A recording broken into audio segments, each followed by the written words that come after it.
The Terminator is back. Yes, I'm speaking of Arnold Schwarzenegger.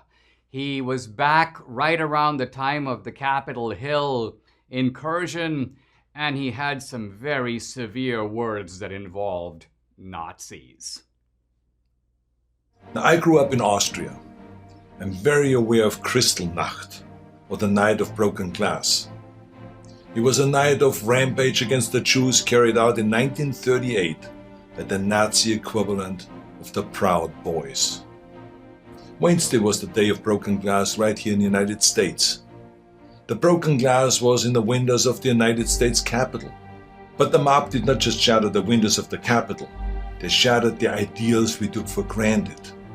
They did not just break down the doors of the building that housed American democracy, they trampled the very principles on which our country was founded.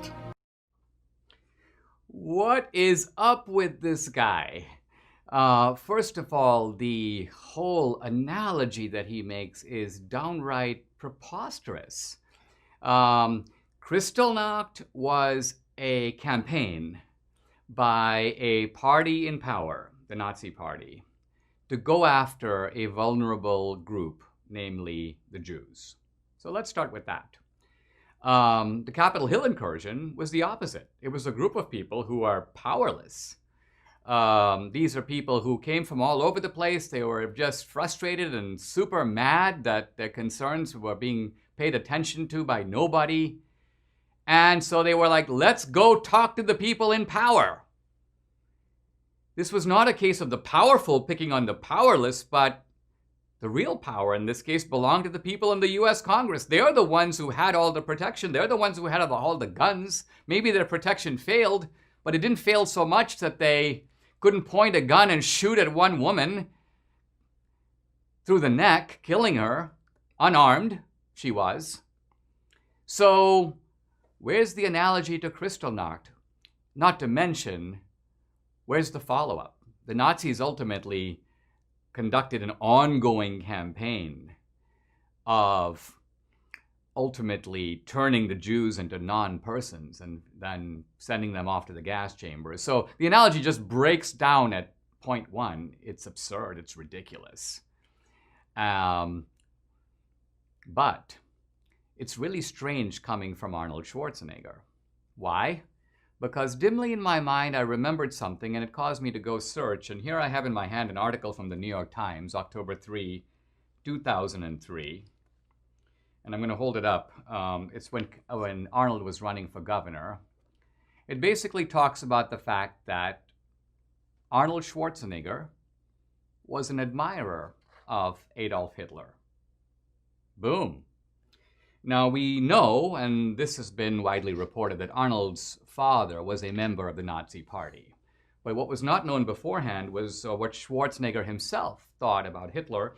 And I'm now going to quote from this New York Times article. It refers to transcripts from interviews with Arnold Schwarzenegger that was submitted in a book proposal, and I'm quoting Schwarzenegger now.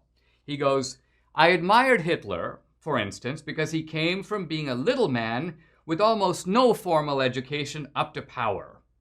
And I admire him for being such a good public speaker." It's almost like Arnold was identifying with Hitler, seeing himself as a kind of a nobody who came to this country from another country with no education, no power. He was a bodybuilder, for God's sake. And then through eloquence and force of personality, Arnold became the governor of California. It's almost as if Arnold, while not endorsing Hitler's views, admired Hitler's personality. Now, Arnold goes on. He talks about that he wished he could have, quote, the feeling that Kennedy, this is JFK, had, to speak to maybe 50,000 people at one time and having them cheer. Or like Hitler in the Nuremberg Stadium and have all those people scream at you and just being in total agreement with whatever you say.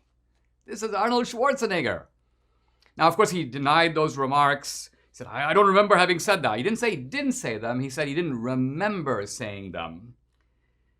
But then a little bit later, it was pointed out that Arnold Schwarzenegger went to a ceremony, actually a wedding, for Austrian President Kurt Waldheim, who has been accused of having Nazi ties and raised the toast to Waldheim. So this is the guy with a very suspect roots lecturing us on how ordinary citizens who want to go and make their voices heard in the Capitol are somehow now the Nazis. This seems to me a shameful analogy. And it raises a bigger question. The Nazis, of course, targeted the Jews. And I made the point that there's no way we can look at the congressmen and senators of America as the Jews. That analogy is crazy. But a deeper question is raised by all this, which is, why did the Nazis target the Jews? What was the root of their rage, you might say, against the Jews? It's a very illuminating and not often asked question, but it shows some light on who the Nazis were, which side of the aisle, if you will, they came from, and what they truly believed. I'll get